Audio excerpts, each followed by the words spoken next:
Hello and welcome to Supernova, a visual novel that somebody recommended that I read, and I agreed to, and well, here I am. Obviously, it's about superheroes, so also I really like the whole little effect that they have for the main menu, where where depending on where you move your mouse, it moves. So yeah, that's pretty cool. Something I haven't seen before. Anywho, so yeah, a tiger, a raccoon, a fox, a guy in a mask, a girl in the background looking all kind of pissed because they're taking pictures instead of, doing their superhero work.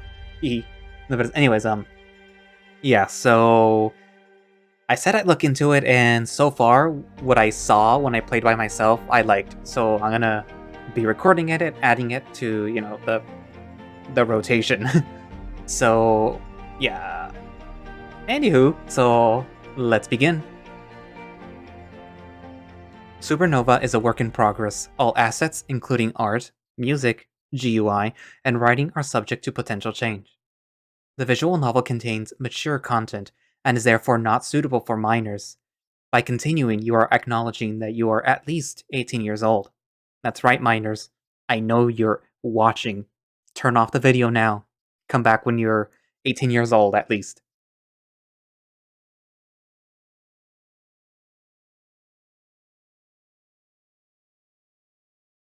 What a long morning. I just endured the most brutal midterm of my 3 years in college. Taking this econ class was a mistake. I might have to drop it and take something else in the fall. Ugh. I enter my dorm suite, slip off my shoes, and drop the backpack by the door before I flop onto the tiny couch. My roommate Lucas, with whom I share the common room, is at his laptop, furiously typing away at something. Even though he's wearing his oversized headphones, I still hear the blaring rock music. Yo, Nick, are you free the rest of the day? Yeah, pretty much. Why? What? I raise my voice a little. I said I'm free. Oh. Lucas takes off the headphones as if he just noticed that he was wearing them, then smiles at me sheepishly. Dude, you will go deaf like that. It's fine. Anyway, you saying you free? I give him an irritated look before nodding. Well, I need to shoot some footage for my independent project, but the place is up in Magnolia Hills. Drive me there? No thanks. Come on, it's not that far, and we'll get to hang out for a bit. Can't you just ask Jess? She said she's busy.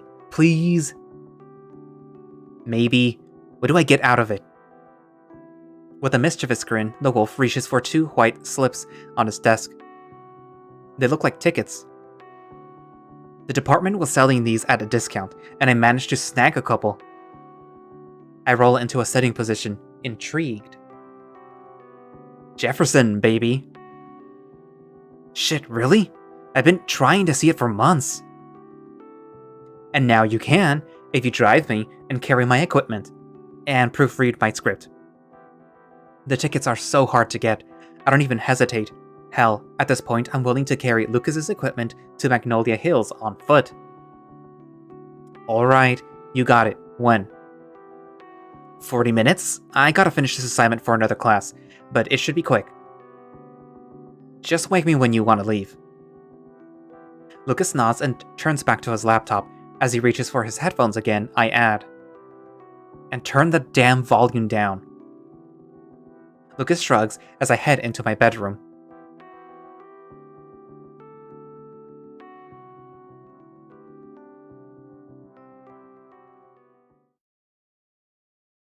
The loud tapping at my door wakes me up. Yeah? The door opens and Luke peeks in. Alright, I'm done. I rub an eye with one paw and glance at my phone. It's been over 2 hours. Lucas smiles apologetically at my dirty look. The paper took longer than I thought. You're buying me dinner. Fine, fine. You ready? Yeah, just let me grab my keys. We exit our suite and head towards the parking garage. As promised, I carry the equipment. Nothing heavy, just a camera, mic, and a tripod. Lucas and I climb into the cheap-ass gray Kia. Where are we heading again? There's an abandoned construction project up in the hills.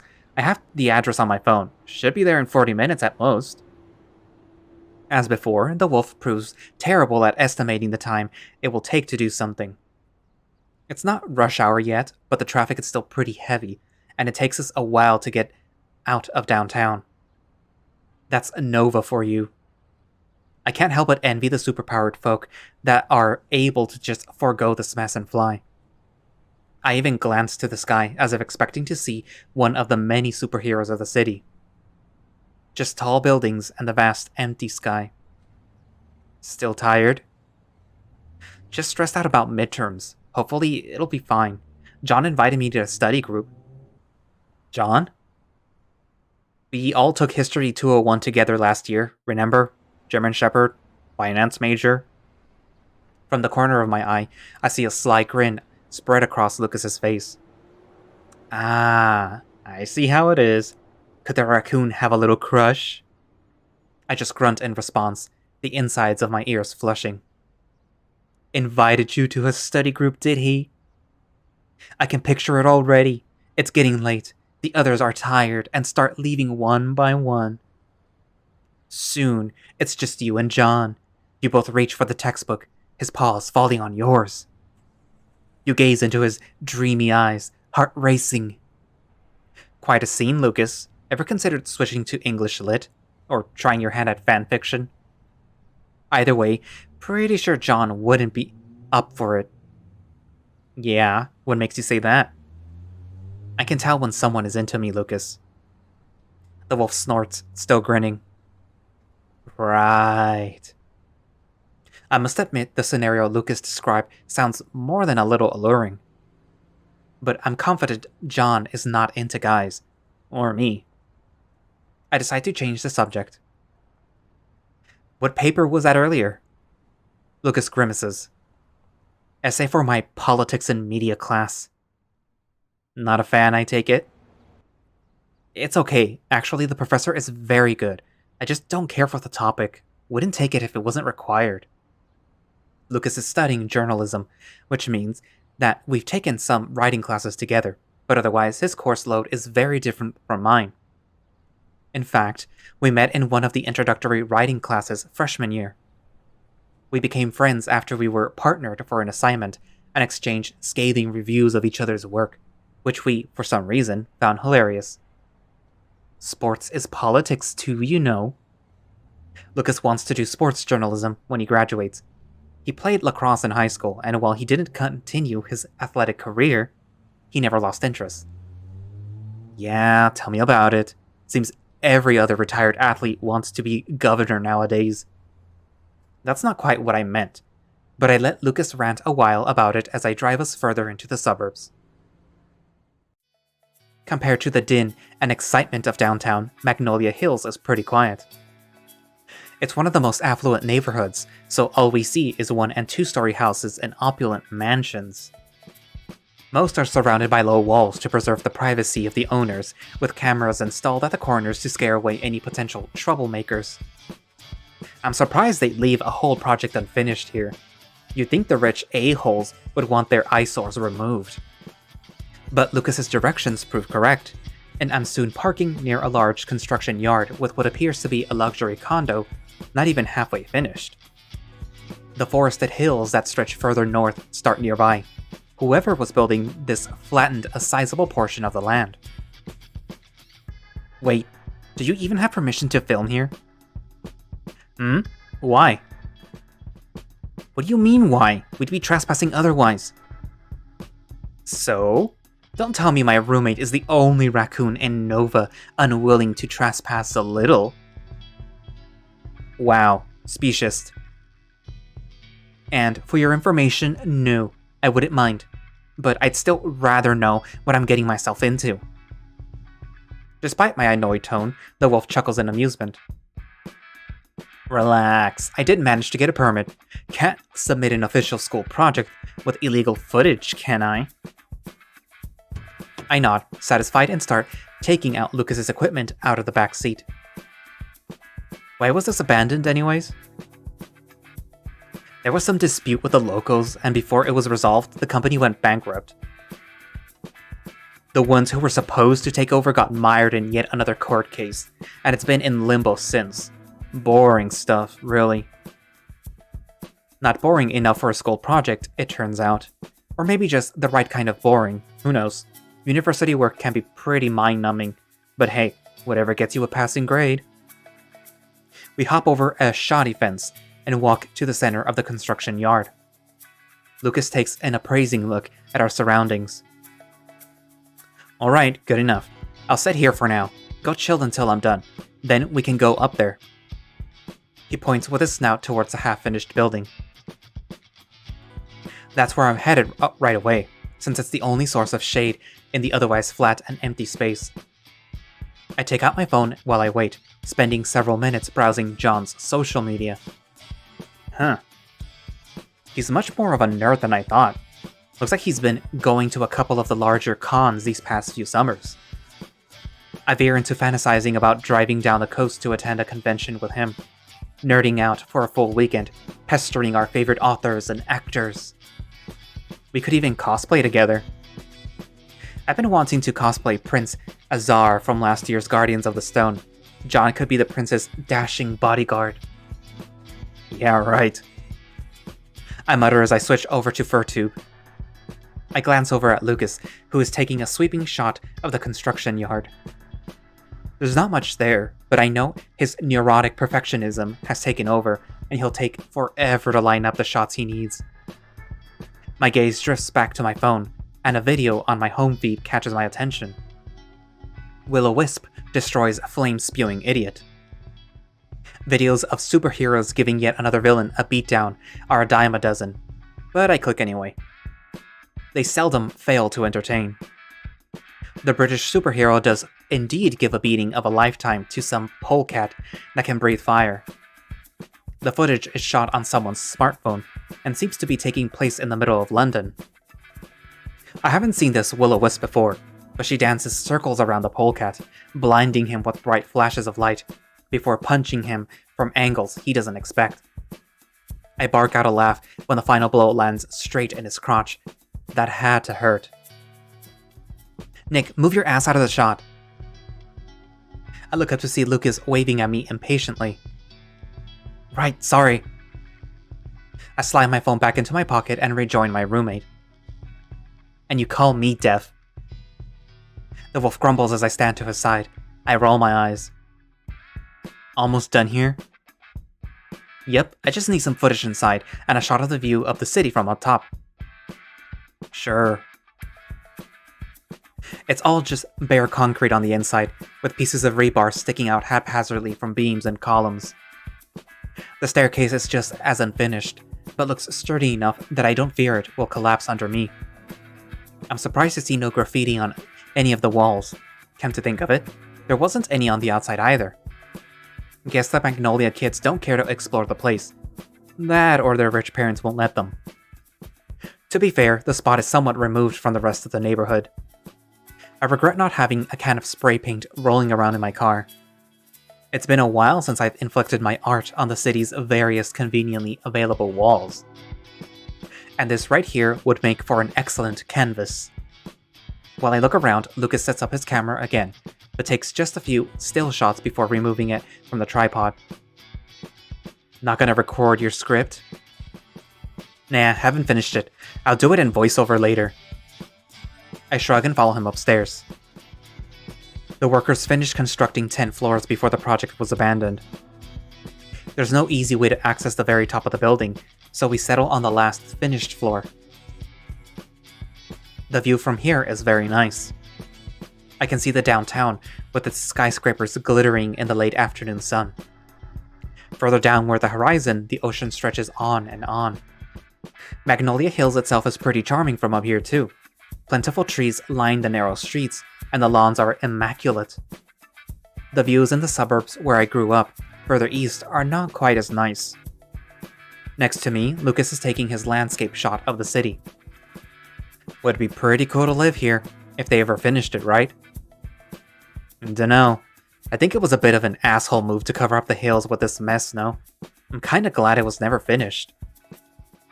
Yeah, I guess. You think they'll pick it up again? Doubt it. The locals want the whole thing demolished, and for good reason.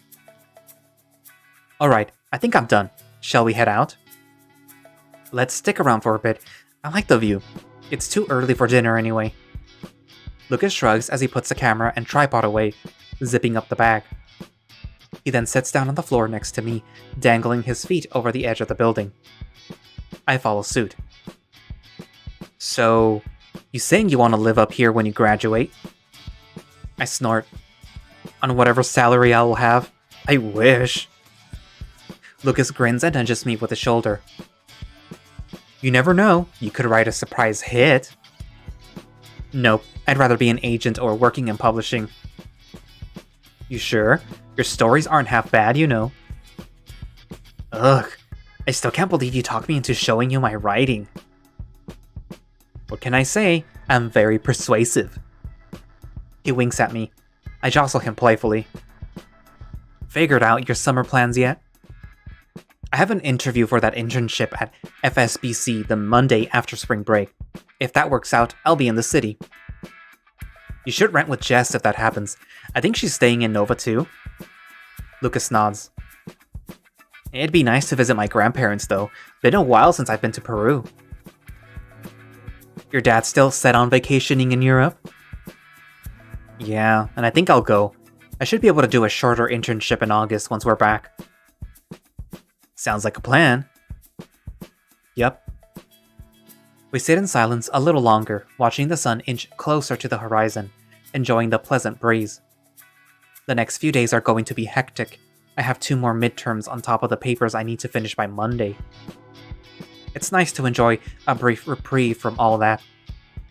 A few minutes later, Lucas stands, dusting off his shorts. Alright, let's go. I don't want to be stuck in traffic forever. Fair enough. Lucas offers me his paw, and I let him pull me to my feet. I'm about to reach for the camera bag when I notice Lucas frowning at something behind me. I turn around to follow his gaze. It takes me a moment to spot an odd glint in the sky above the neighborhood. I realize I'm seeing someone flying. And they're headed straight for us. The fuck? Before I can even begin to react, Lucas tackles me to the floor, and right in time. I barely register the red light streaking past us before crashing through the concrete walls behind us. I've only begun to lift my head before a second figure touches down on the floor nearby, not even sparing the 2 of us a glance. Through the hole in the wall, I see a tall figure clad in glowing red armor, recovering from his fall. The second figure doesn't waste another moment, rushing through the gap. Lucas is pulling me up and to the staircase. Holy shit, is that Templar? Yeah, I think so. Fuck. Loud clangs resound from beyond the wall as the 2 opponents clash in superpowered combat. Come on, come on. Lucas goes down a flight of stairs in 2 hops. I almost trip over my own feet as I rush to follow.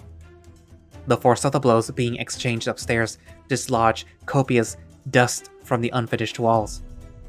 I swear I can feel the whole building shake. We're running hard when Templar crashes the 3 landings straight, ending up a floor below us. Lucas and I freeze as the assailant, who I now realize is a wolf with black fur, jumps down after Templar. His paws are surrounded by some strange green energy. He grabs Templar by the neck and punches him in the gut with such force that it sends a shockwave. Chunks of the armor are sent flying, but Templar extends his hand and a mace appears in his paw, which he then swings sideways at the wolf. The mace hits the supervillain in the side, causing him to drop Templar. The armored hero brings the mace around for another strike. Neither of them has seen us, I think. I'm not even sure they register our presence when they first appeared here on the top floor. Lucas is so tense, I can see his whole body vibrate. We watch the fight in rapt awe before I snap out of it. Go! I whisper yell in Lucas's ear. He nods and starts running down the stairs again. I try to follow, but right as Lucas makes a turn, the fighters, their paws locked in a grapple, crash through one of the support beams. I yelp as the staircase begins to collapse.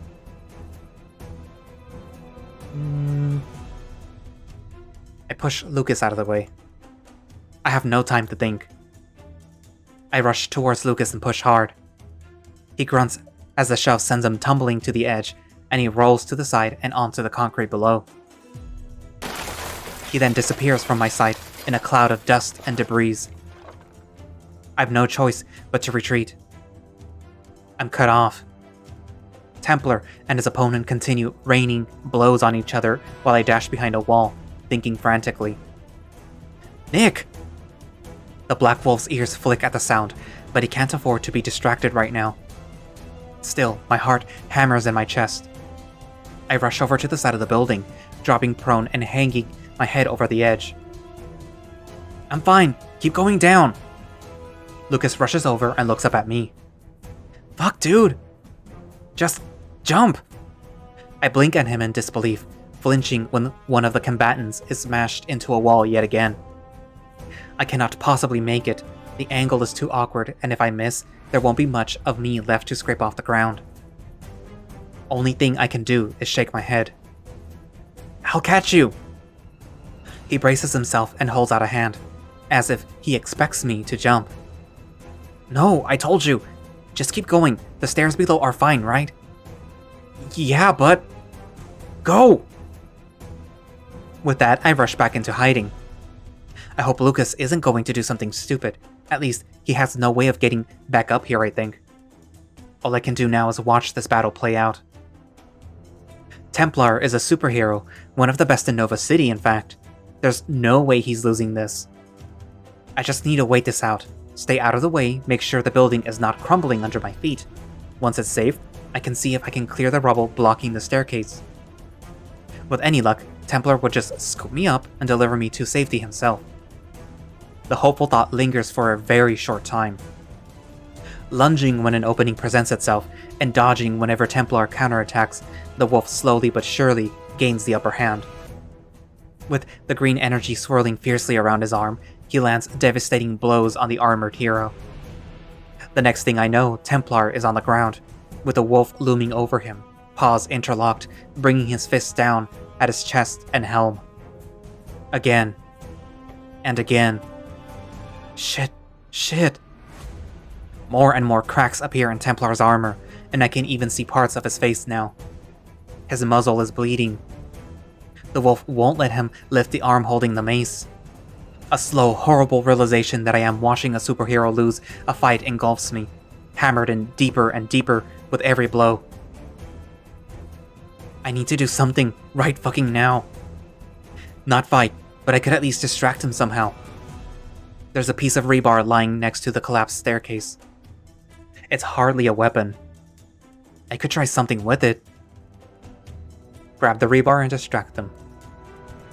I rush over to grab the piece of rebar, thankful that the canine has his back to me. Gripping the rebar so tight, my claws sink into my palm. I begin to creep towards the supervillain. Even over the deafening sounds of his fists meeting Templar's armor, I can hear my own pulse drumming in my ears. I yell as I swing the metal, pulling all my weight into the blow across the wolf's back. He turns around, surprised. His eyes focus malevolently on me. Before I can move a muscle, he swings the back of his fist at me. There's an explosion of pain in my chest. The blow sends me flying. Ugh.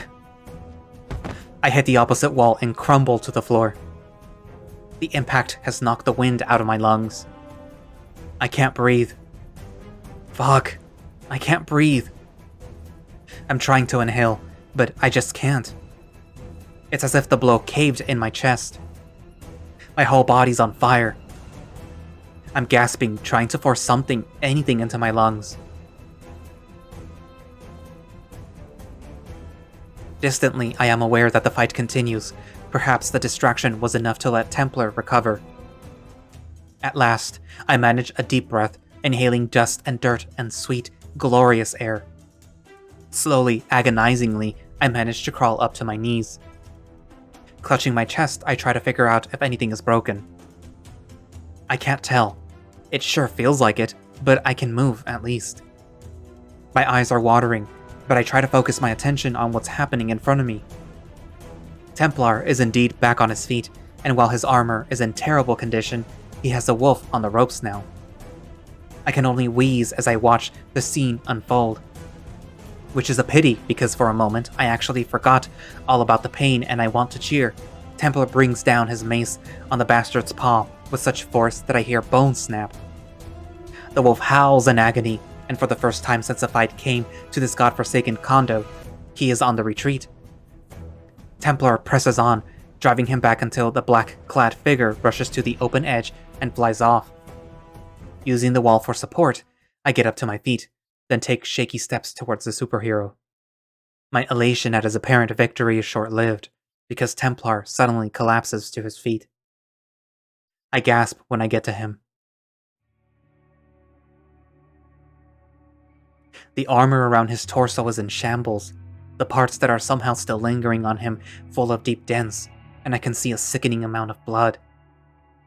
He pulls off the ruined helm at my approach. To my surprise, Templar turns out to be a middle-aged badger. A badger with blood streaming down the side of his face, and from his muzzle, I can't even see his left eye under the flow of crimson. I stand there in shock, not quite comprehending that I could be seeing a superhero in this condition. That was... His voice is raspy, pained, even though he somehow manages an actual smile. Incredibly stupid, kid. I look around, frantic, trying to decide what to do. My friend was here. Fuck, it's so hard to force the words out. An ambulance must be coming. I can feel my phone in my pocket. If it's still intact, I can make the call myself. No, I think that's it for me. I blink at him. What? As if in response, he coughs up yet more blood, then chuckles. Your name, kid. Nick, sir. You're very brave, Nick. I need you to do me a favor. Anything, sir. He nods, a strange expression on his face. Sorrowful? Apologetic? He reaches out with his paw, and I grab it, but before I can try to assist him up, he tightens his grip on me. Promise to use it well. I blink again, unsure of what he's saying. He maintains his grip, his intense eyes boring into mine until I nod. The badger lets out a relieved sigh, his paw going slack, and that's when I feel a sudden burning in my wrist. I cry out.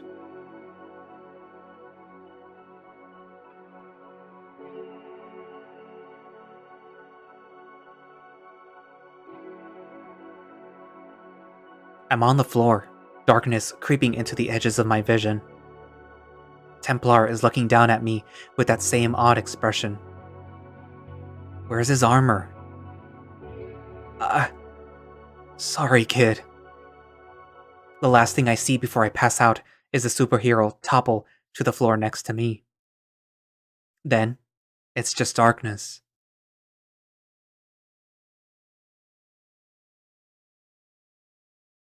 I am slow to wake up. There's a dull pain in my chest and back. My eyes flutter open and I find myself in some kind of hospital room. It's very small, cramped even. There's nobody around and there are no windows.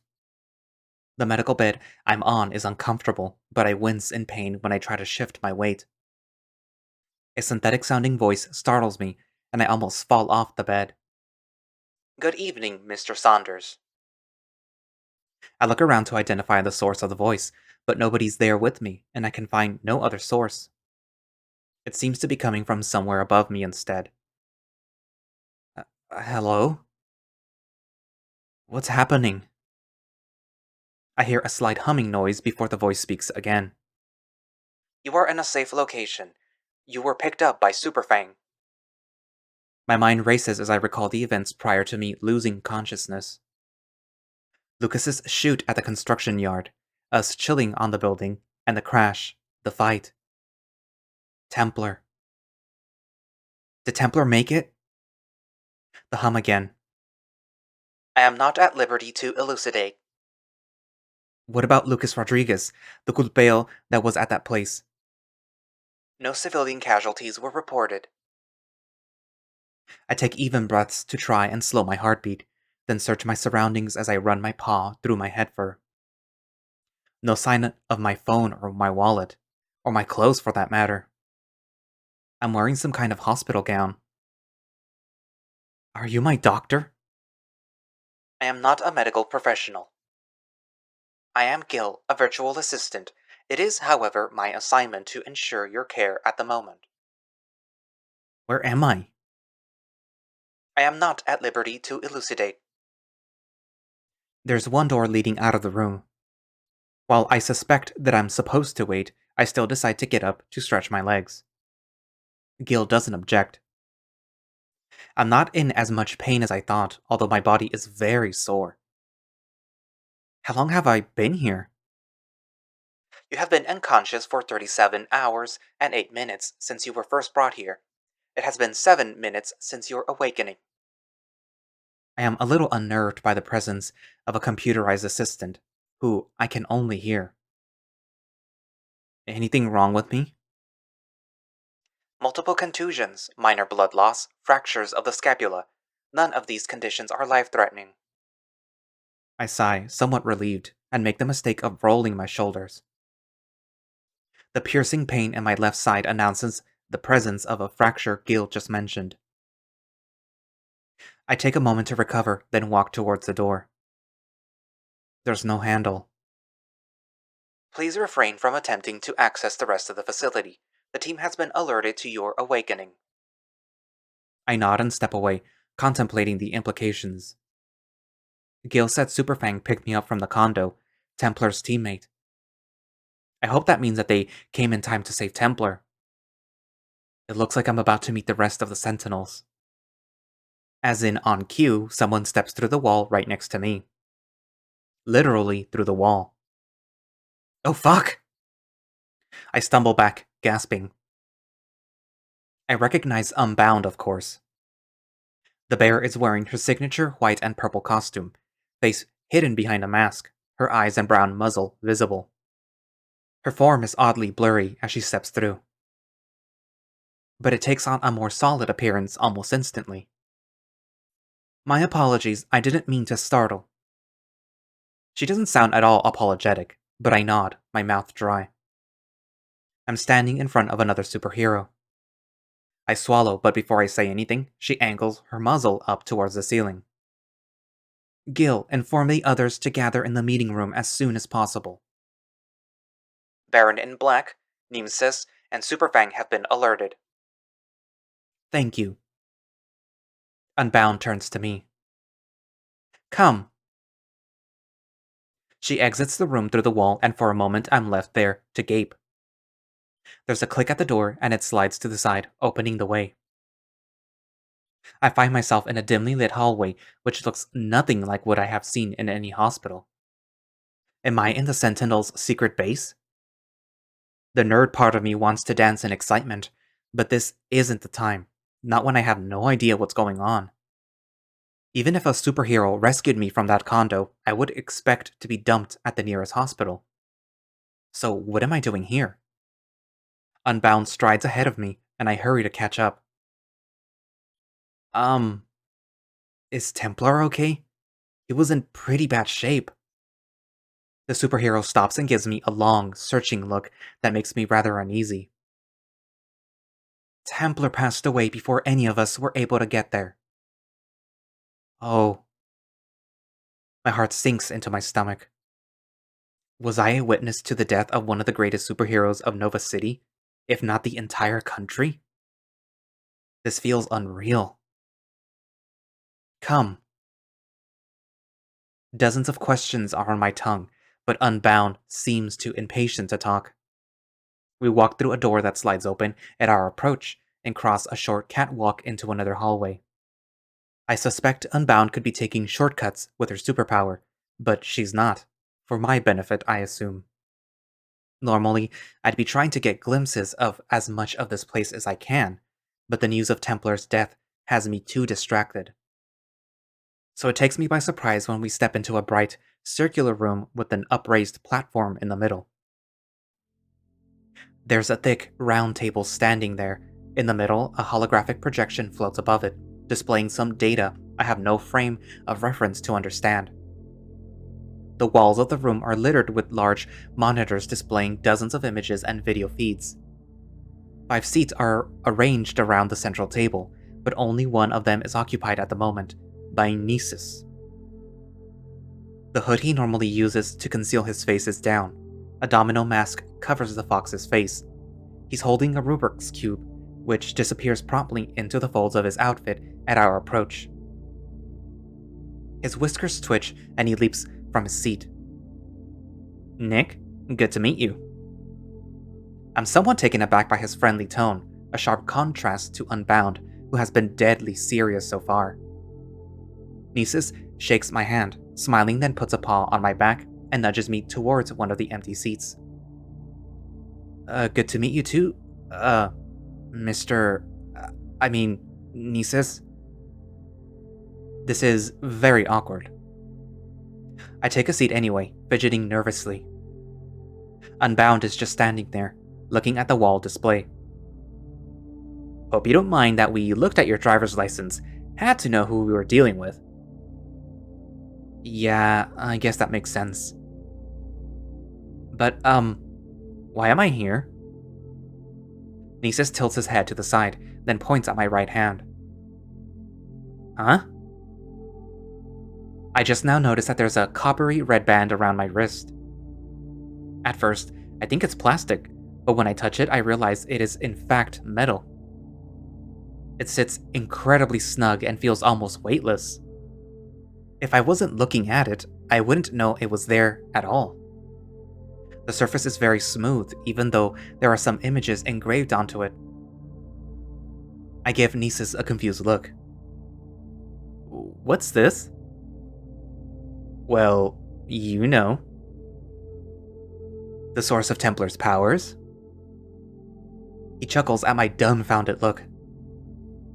"I think it means you're his successor." "The hell he is!" I swivel my chair in the direction of the new voice. The Baron in black, in his full steampunk getup and holding a cane, stalks into the room. He is wearing an intricate clockwork mask and is otherwise covered head to toe, to the point I can't even tell what species he is. Despite not seeing his eyes, I can feel him glaring at me. I sink further into the chair. Nisus waves a paw at the Baron dismissively. I turn my face back to the fox. "What do you mean by that?" "What you just heard. The bracelet is passed from one person to another, and it is what makes one Templar. I don't know how or why, but we found it on your wrist." The Baron stands next to Unbound, continuing to glare at me. "Why is he sitting here?" Before anyone can answer, the final member of the team runs into the room through an entrance on the opposite side. Unlike the rest of his teammates, Superfang is not wearing his mask, and I can see the tiger's face in full. Sorry. There was a robbery on 3rd, so I made a brief detour. I'm here now." "Where the hell's your mask?" "What? We're in HQ." His gaze finds me, and he smiles sheepishly. Whoops?" The tiger seems familiar. "Wait, Vince Morley?" Everyone is staring at me now. Superfang, Vince blinks several times. "Do we know each other?" Yeah. We went to the same high school. I was a sophomore when you graduated." Baron in black buries his mask in his palms, then looks at Superfang. "Good fucking damn it. Great job, champ. Just what we needed, a high school reunion." The tiger looks mortified as he shuffles over to take his seat. By the way he keeps peeking at me, I can tell that he doesn't remember me. I'm not that unmemorable, am I? Anyway, I thought I instructed Gil to have him. The Baron waves upon my direction. Locked up? What gives? I decided it would be expedient if we heard what happened from him directly, right here. I am confident he does not present a threat. I sure don't. Especially with how small I'm feeling at the moment. I wish the Baron would stop glaring at me.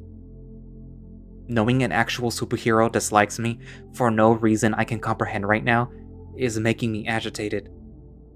How do you have the bracelet? I glance down at the metal band. I have no idea how it ended up on my wrist. I think Templar gave it to me? The Baron snorts. Now why in the fuck would he do that? Unbound raises her paw to silence him. Nick, can you tell us what happened before you found yourself here, in detail, please? I bite my lips before nodding. I tell them everything, how we drove to Magnolia Hills, Lucas's decision to film on the top floor of the abandoned construction. How we saw two figures flying at us, the fight, the smashed staircase, my attempt to distract the superpowered assailant. The way Templar drove him off before collapsing, our brief conversation. He then asked me to promise to use it well, and then... I think for a moment, trying to collect my thoughts. There was this burning in my wrist, and then I was on the floor. It's all very blurry. That's when I passed out. There's a long silence after I finish speaking. Unbound exchanges a look with Baron that I can't quite read, while Superfang and Nisus both stare down at the table. I look at the tiger. Seems like he slipped his mask back on while nobody was paying attention. It's kind of adorable, and would have me chuckling in other circumstances. The friend I mentioned, Lucas, do you know if he made it out fine? It's Nisus who responds. He was fine. We exchanged a few words after Superfang took you and Templar away. Relief washes over me. Gil mentioned that there were no casualties, but that could have meant any number of things. There's another long silence. The Baron is the first to speak. This is all bullshit. Why would he give his powers to you? Templar has a son, for fuck's sake. He has a daughter too, you know. Right. Regardless, why would he give the bracelet to some rando? I hug my shoulders and look down. That's a pretty good question. One I don't have an answer to. Frankly, part of me thinks this is some kind of joke. It's obvious the others don't have a retort either. Besides, why the fuck would we believe any of what he said is true? For all we know, he attacked Templar and took the bracelet by force. Didn't look like it to me. Superfang says almost in a whisper, not quite meeting his teammate's eyes. You know the boy wouldn't be wearing it if the artifact didn't consider him worthy. The fact is, the bracelet is on Nick, and despite our best efforts, we have been unable to remove it. It makes sense that they would try that, I suppose, but the thought still makes me uncomfortable for some reason. Maybe he needs to do it himself, so I will ask nicely, hand over the bracelet. I just sit there, unable to articulate a single thought. Templar said to use it well. It's obvious now he meant this bracelet. His powers. But I'm no superhero. What the hell am I doing? Can you take it off, Nick? I place a paw on the band. It's slightly warm to the touch. Let's try to take it off. I try to slide a finger under the bracelet, but it's wound so tight around my wrist that I can't. The metal is very thin and it's hard to get any kind of grip. I turn my wrist, examining it from all angles. There's no point where two sides connect. It's like the bracelet is one single piece. I try sliding it down, but my paw is far too large to fit through. The Baron huffs impatiently. Ugh, useless. That's enough, Baron. Unbound turns to him, her tone calm, but firm. I would think you of all people would respect Templar's wishes. The Baron rounds on the bear, his mask glinting menacingly. I respect his legacy, and I know his most prized possession shouldn't fall to a fucking high schooler. I'm in college. That earns me another glare from the Baron and a chuckle from Nisus. I think it's clear, at least, that we can't remove the bracelet against Nick's wishes. We can still chop off his arm. I recoil, clutching said arm as if I'm about to be strapped to an operating table. Nisus growls. Ugh, I'm joking. You fucking people. The Baron glances over at Superfang, who has been very quiet so far. Care to weigh in, champ? The tiger shakes his head. The look on his face is that of a cub watching his parents argue. The Baron snorts again. So, what now? We welcome the new Templar into our ranks, throw a little party, balloons, cake. I gape at him. I'm not Templar. No shit. I mean, I can't be a superhero. The Baron lifts a paw in a see what I'm talking about gesture. I can't deal with this right now. I need to speak with Sarah about the funeral arrangements. How about you knuckleheads call me when you've managed to dislodge your muzzles from your asses?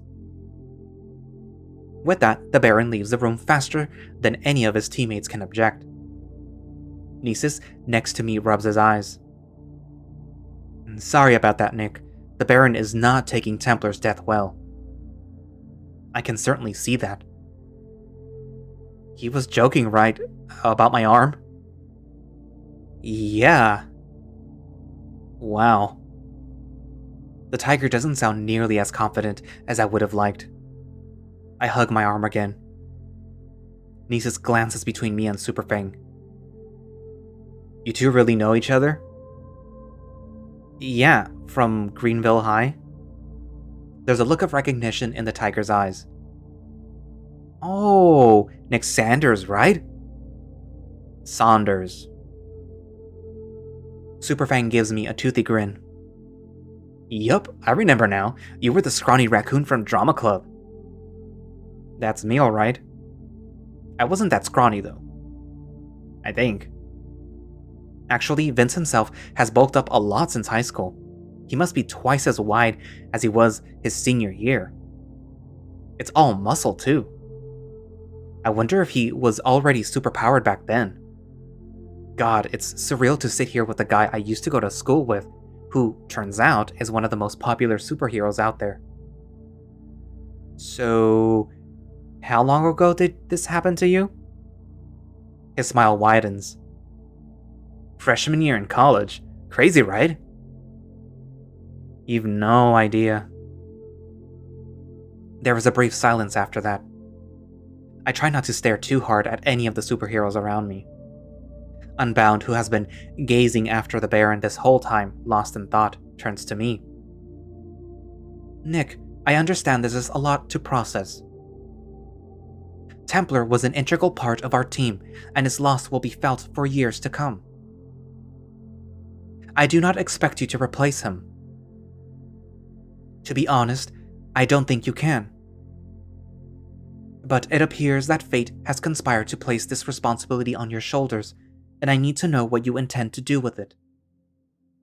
I squirm under her intense scrutiny. I don't think I have a choice, do I? You absolutely do. Not truly, no. Nisus and Unbound speak in unison, then exchange frowns at their widely different responses. Vince, meanwhile, regards me with curious eyes. I take a shuddering breath. I'll need some time to think about it, I suppose. Unbound nods and waves her paw around. You should linger here, for now, to recuperate and to ensure your safety. We don't know if the one who killed Templar might come looking for you. Gil, was Nick's phone intact? It was. Gil's synthetic voice replies. I had forgotten about his its presence. Then I suggest you call your loved ones and assure them that you are safe. Of course, they cannot know the truth of any of this. You were officially at St. George Memorial Hospital. Is that correct, Gil? It is, Unbound. I nod to everything the bear is saying. As antagonistic as the Baron had been, Unbound's intense, piercing gaze has left me more unnerved. I feel a paw land on my shoulder. I'm here if you want to talk about all this. I'm gonna be around too. Just ask Gil to let us know if you want to chat. Thanks. I realize Unbound intends to guide me back to that medical room, so I rise from the chair to follow. Nesis and Superfang start talking about something I can't quite make out as we leave the room. Unbound is silent as we walk, so I decide not to bother her with any questions right now. One thing's for sure, this is a lot to process. I don't know where to even start. The bracelet catches some of the ambient light. I had no idea Templar's powers weren't innate, or that they were passed from one person to another. Unbound mentioned something about only someone worthy being able to wear it. Is that a thing? Sounds like the kind of fairy tale bullshit that would inspire one of the fantasy books I love, not a source of an actual superhero's powers. Then again, I know that some heroes draw power from more mystical places, other dimensions and stuff. Nevertheless, the idea that I could even be worthy, whatever that means, of something like this seems incomprehensible. I've done nothing even remotely heroic all my life. Besides swinging that piece of rebar into the super villain's back, I suppose. Would have been more heroic if I didn't sneak up on him first, though. My head is starting to spin. Rest. Unbound ushers me back into the room. The door slides closed behind her. My phone has somehow found its way onto the tiny table next to the bed, but I don't feel like making any calls yet. My stomach churns at the idea of talking to my worried parents. Lucas would have told them what happened for sure. I wonder if this was on the news. I guess I can check. I browse the internet for a while, looking for any mentions of the fight. To my surprise, nothing. Maybe the Sentinels don't want the story of Templar's death out there yet? I have so many missed calls on messages. Shit. I put the phone away and stare into the ceiling for a while. My thoughts keep coming back to everything said in the meeting room earlier. I know that there was more to the discussion between the Sentinels than I caught, but I'm not about to start speculating about that. I'm getting an actual headache now. I contemplate just sleeping on it, but I know I shouldn't be this selfish, so I grab the phone again. Nick? My mom's voice is frantic. Yeah, Mom, it's me. Oh, thank goodness. We've been worried sick. How are you? I'm fine, just some bruises, nothing else. Her voice rises in pitch. Oh boy. Just some bruises? Nick, it's been almost 2 days. We came to the hospital twice, but they wouldn't let us see you. I know. I guess the police wanted to be the first to speak with me? I grimace as the words leave my muzzle. Not my best lie, but I suppose I can work with that. I'm going to give the hospital a piece of my mind tomorrow. And you better have remembered the name of the officer who spoke with you. They'll be hearing from me too. Mom, for God's sake. I'm fine, okay? I just slept a while. It's not a big deal. It's a big deal when I'm not allowed to see my son. Your father was about ready to bust the doors down himself. Yeah, okay. I'm pretty mad too, but honestly, I'm just glad I wasn't hurt that bad. Isn't that all that actually matters? Well, I'll be out of here tomorrow. I know that's likely not true, but if I tell them that it's going to be more than that, my mom will insist on visiting again, and the whole charade will collapse. We're picking you up first thing in the morning. Lucas will pick me up. Lucas already promised to pick me up, okay? He has my car. Oh, Lucas. I suppose. Are you sure that's fine? Yeah, positive. How about I promise to come see you guys next weekend, after I'm done with exams? Mom doesn't reply yet. I can hear her speaking with Dad, but not the exact words being exchanged. All right, honey. Just don't forget and bring Lucas. Was he the one who told you guys? Yes, he is very worried about you. Well, okay then. I'll see if he has time to come. Call you soon? Make sure you do that. Alright, Mom. I'm sorry to worry you. Bye.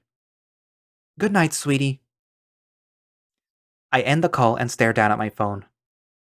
All things considered, that was pretty painless. Mom can be a real handful at times, but at least I managed to talk her down.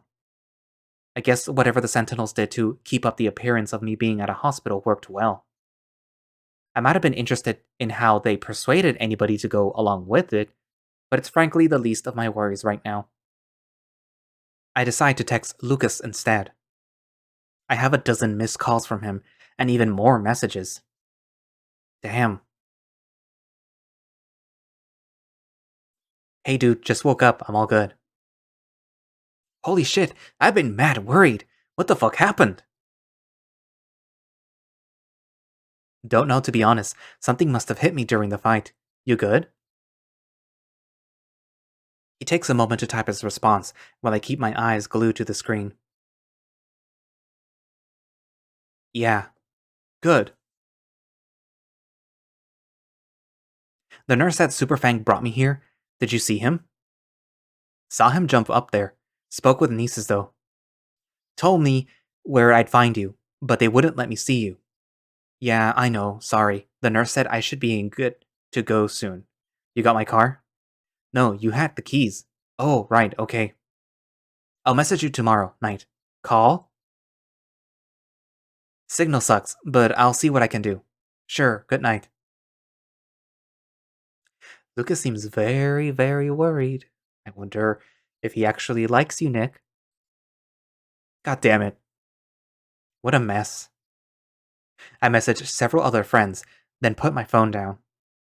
I noticed some fresh clothes on a chair in the corner of the room. Do the Sentinels have someone taking care of stuff like this in their secret base? I glance at the ceiling. Something more like. Thank you, Gil. There was no need to thank me, Mr. Saunders. Just Nick is fine. Your preference has been noted. Is there a bathroom and a shower I can use?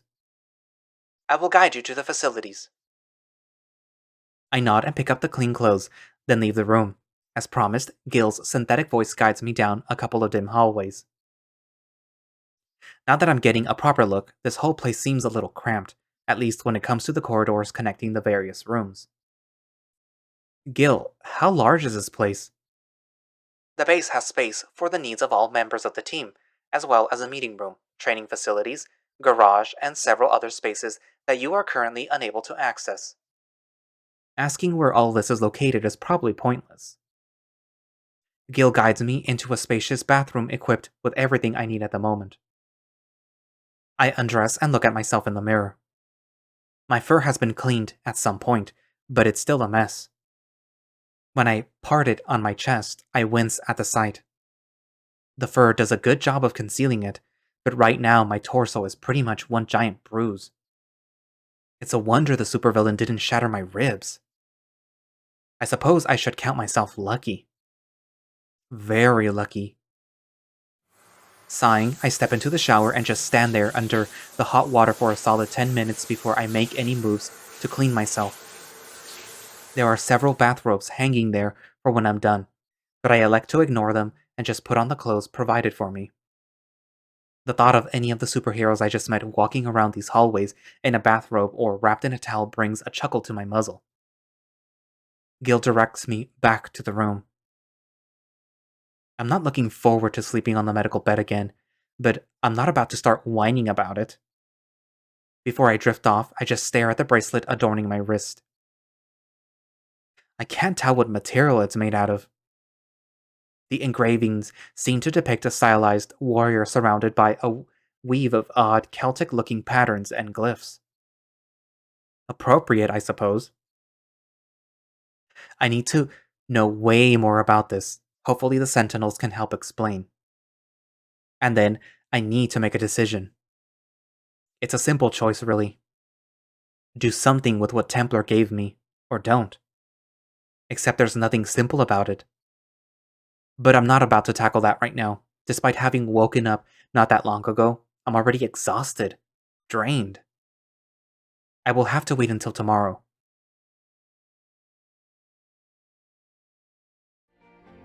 And that's where I'm going to leave it for today. So, we got to meet the protagonist, Nick, and one of his friends, as well as a superhero named Templar. Unfortunately, Templar seems to have died in the battle with this mysterious new villain. Well, it's not new villain, but you know what I mean. It also appears that Templar has passed on his armor or his source of power to Nick. So he's the new Templar, or I don't know if he's gonna go by a different name, but he's the new guy.